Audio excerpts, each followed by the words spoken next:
नमस्कार, एक न्यूज 24 देख रहे हैं आप और मैं हूं आपके साथ तान्या सिंह। देखिए, चौकीदार और दफदारों की स्थिति आज भी वैसी ही बनी हुई है जैसी वर्षों पहले थी। समय के साथ देश ने कई क्षेत्रों में प्रगति की, लेकिन इन कर्मचारियों की हालत में कोई खास बदलाव नहीं आया। उनकी सैलरी में किसी तरह का उल्लेखनीय इजाफा नहीं हुआ है और सामाजिक सुरक्षा के मसले पर भी सरकार की ओर से कोई ठोस पहल नहीं की गई है। नतीजा ये हुआ कि अब यह वर्ग पूरी तरह से नाराज हो चुका है। वे लंबे समय से अपनी मांगों को लेकर सरकार से गुहार लगाते आ रहे हैं, लेकिन जब लगातार प्रयासों के बाद भी सिर्फ वादे और आश्वासन ही हाथ लगे तो उन्होंने आर पार की लड़ाई का ऐलान भी कर दिया है। ग्रामीण क्षेत्रों में कानून व्यवस्था बनाए रखने और शासन के आदेशों को लागू करने में चौकीदार और दफदारों की भूमिका अत्यंत अहम होती है।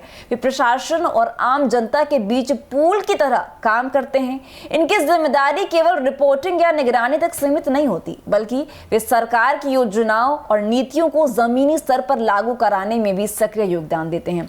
इसके बावजूद उनकी स्थिति बेहद दयनीय बनी हुई है। आज भी चौकीदार और दफदारों को न्यूनतम वेतन पर काम करना पड़ रहा है। उनसे बिना किसी अतिरिक्त भुगतान के घंटों घंटों काम लिया जाता है। उनके पास न तो कोई पेंशन योजना है और न ही किसी प्रकार की सामाजिक सुरक्षा उपलब्ध है। बीमारी, दुर्घटना या सेवा समाप्ति की स्थिति में उन्हें किसी प्रकार की राहत नहीं मिलती।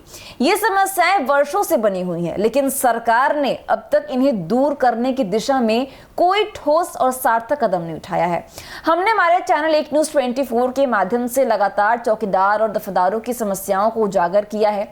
हमने इनके मुद्दों को न केवल रिपोर्ट किया है, बल्कि कई बार चौकीदार संघ के प्रतिनिधियों से बातचीत कर उनकी चिंताओं को सामने भी रखा है। अक्सर हमसे ये सवाल किया गया कि आखिर चौकीदारों की स्थिति में कब सुधार आएगा। कई नेताओं ने चुनाव के दौरान चौकीदारों को न्याय दिलाने का वादा किया था, जिनमें केंद्रीय मंत्री चिराग पासवान भी शामिल हैं। लेकिन अब चौकीदारों में इन सभी नेताओं के प्रति गहरा आक्रोश व्याप्त है, क्योंकि चुनाव जीतने के बाद कोई भी उनके मुद्दों पर गंभीरता से काम करता नहीं दिखा। चौकीदार और दफदारों को हर बार केवल चुनावी वादों का सहारा दिखाया गया और चुनाव से पहले इन कर्मचारियों की अहमियत को समझा जाता है, लेकिन चुनाव जीतने के बाद नेता और सरकारें उन्हें पूरी तरह से भुला देती है। इस बार चौकीदारों और दफदारों ने चुप रहने की बजाय खुलकर अपनी आवाज उठाने का निर्णय लिया है। सरकार की ओर से बार बार केवल भरोसे और आश्वासनों की बातें की जाती है, लेकिन जब यह स्पष्ट हो गया कि कोई ठोस निर्णय ही नहीं लिया जा रहा तो उन्हें हड़ताल और धरने का रास्ता चुनना।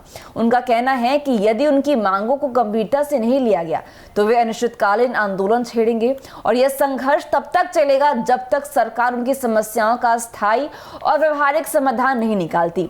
यह आंदोलन सिर्फ वेतन या सुविधा के लिए नहीं है, बल्कि यह आने वाली पीढ़ियों के चौकीदारों और दफदारों के भविष्य को सुरक्षित करने की भी लड़ाई है। देखिए, चौकीदार संघ के नेताओं ने यह स्पष्ट कर दिया है कि जब तक उन्हें न्याय नहीं मिलेगा वे किसी भी हालत में पीछे नहीं हटेंगे। उनका यह आंदोलन केवल व्यक्तिगत भलाई का मुद्दा नहीं है, बल्कि पूरे सिस्टम में सुधार लाने की एक बड़ी पहल है।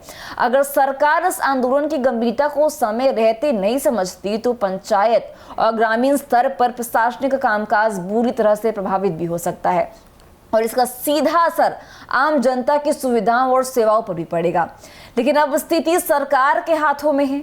उसे तय करना होगा कि यह अपने कर्तव्यों का पालन करते हुए चौकीदारों और दफदारों को न्याय दिलाएगी या फिर इस वर्ग को आंदोलन की आग में जलने के लिए छोड़ देगी। अब यह वर्ग वर्षों से निष्ठा और सेवा भावना के साथ अपने दायित्व निभाता रहा है। अब बारी सरकार की है कि वह इस समर्पण और संघर्ष का सम्मान करे। चौकीदार दफदार अपनी लड़ाई के लिए पूरी तरह तैयार है और अब देखना यह है कि उनकी वर्षों की सेवा और समर्पण के सामने सरकार की चुप्पी टूटती है या नहीं। अब यह केवल आंदोलन नहीं बल्कि व्यवस्था में सुधार की भी एक पुकार है, एक ऐसी पुकार जिसे अब अनसुना करना मुश्किल होगा। तो ऐसी अपडेट्स के लिए बने रहिए हमारे साथ और देखते रहिए 24 दीजिए इजाजत। धन्यवाद।